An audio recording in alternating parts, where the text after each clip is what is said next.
Que tal? Benvidos. A Administración Electrónica xa é unha realidade na Deputación Provincial. Nestes momentos, os lucenses xa poden realizar a través da rede uns 12 trámites sen ter que desplazarse e a calquer hora do día. Esta será a información de partida deste espazo da Fundación TIC. Outros contidos, vémolos no sumario. Comezamos.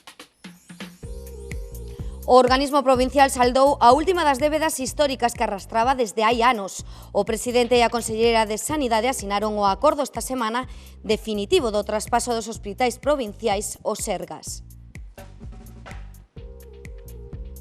O Concello Mariña de Viveiro levará a cabo 21 actuacións municipais ca financiación que recibirá da nova liña de axuda aos municipios da Administración Provincial. Estivemos nunha das actividades do programa educativo promovido polo Concello de Lugo Vivir Xuntos, Convivir. Aquí o lema é aprender a convivir en armonía.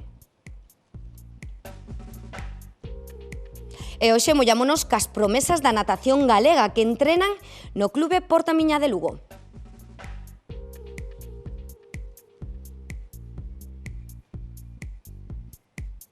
Tamén faremos unha parada en Chantada con Xoán de Muxa. Con el daremos un paseo polos paraxes máis fermosos do municipio. Coa entrada do novo ano, o organismo provincial estrenou portal web e xa é posible realizar 12 trámites a través da internet. Nas vindeiras semanas irán activándose progresivamente novos procedementos ata chegar aos 120 que inclúe o Programa Europeo Innovate. A páxina anterior rexistrou nos últimos 2 anos 400.000 visitas de 96 países diferentes. Os contidos máis consultados son as ofertas de emprego, o perfil do contratante e as novas. Con tan só un ordenador e conexión a internet, os lucenses xa podemos realizar desde calquera lugar 12 trámites administrativos ca Deputación. Pode accederse con DNI electrónico ou certificado digital. Ya una vez que he accedido, puedo seleccionar cuál es el trámite que quiero realizar. Por ejemplo, si fuera a ver el registro de entrada, pues realmente voy a ver que no tengo ningún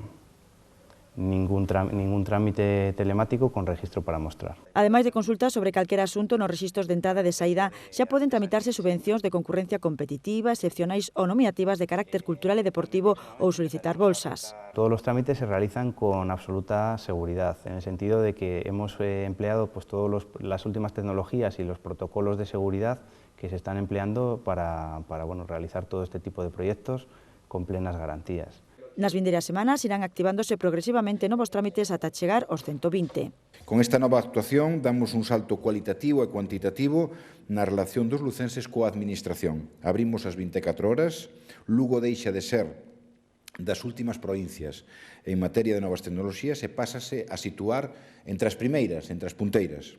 A Administración Electrónica completarase en xullo grazas ao Innovate, o programa tecnolóxico máis ambicioso de Galicia dotado con 9 millóns de euros e cofinanciado con fondos europeos. Que de nada servirá todo este esforzo, esta implicación de cartos e esta implicación de recursos en favor da Administración Electrónica, si a Xunta non se compromete para que antes de fin de ano este posta en marcha a banda longa en toda a provincia. O Innovate fará posible que os propios traballadores da Deputación revisen, editen e actualicen os contidos correspondentes á súa área de competencia, co que se ganará en transparencia e pluralidade. A próxima asignación de productividade que a Deputación lle dé aos seus traballadores estará condicionada á súa implicación ca Administración Electrónica, de xeito que o 50% deste complemento distribuirase en función do esforzo realizado en implicación ca Administración Electrónica. O novo portal web da Deputación tamén inclúe o boletín oficial da provincia en formato electrónico que en Galicia tan só tiña o organismo provincial da Coruña. Ademais, tamén se puxeron en marcha 5 novos portais temáticos que non existían ata o momento: Cooperación cos concellos, Inludes, Centro de Artesanía Gran Sagalloso Castro e Inlugo. O traspaso aos Sergas dos hospitais de San Rafael e San Xosé xa é definitivo. Esta semana o presidente da Deputación e a conselleira de Sanidade asinaban un acordo sobre a débeda que ten contraída a Xunta co organismo provincial, de algo máis de 20 millóns de euros que será aboada en 6 anualidades. Traballadores e doentes xa dependen dos Sergas desde o 1 de xaneiro, aínda que o traslado definitivo aos hospitais Lucus Augusti e Calde prolongarase ata o verán.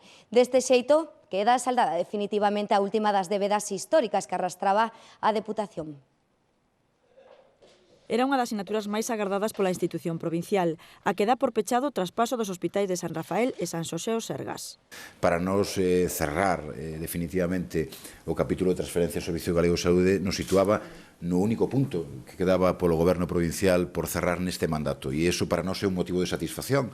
A gestión ben feita e os compromisos cumplidos nos levan a demostrar con unha enorme satisfacción, pois que pechamos este, non digo conflicto, pero sí unha situación que viña diferida desde o pasado. Deputación e Consellería de Sanidade plasmaban esta semana sobre papel a cantidade que a Xunta debeda ao organismo provincial pola xestión dos hospitais, algo máis de 20 millóns de euros que serán aboados en 6 anualidades.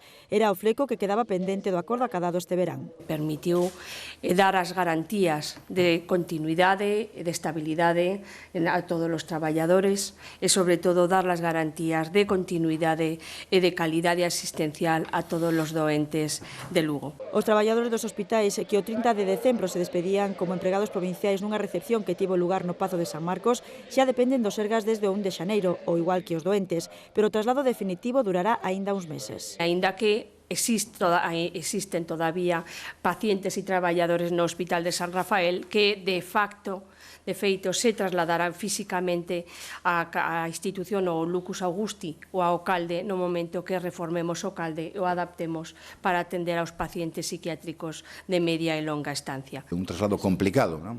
E iso supón tamén que a Diputación tamén ten que entender esa situación e aceptar, además, ese paso durante estes 6 meses donde debemos ter unha escrupulosa mostra de sensibilidade, de cariño, de bon trato con todo o mundo, cos pacientes, que son os cos traballadores entre as propias administracións, e un bon exemplo de cara á cidadanía. Os dous inmobles seguen a ser propiedade da Deputación.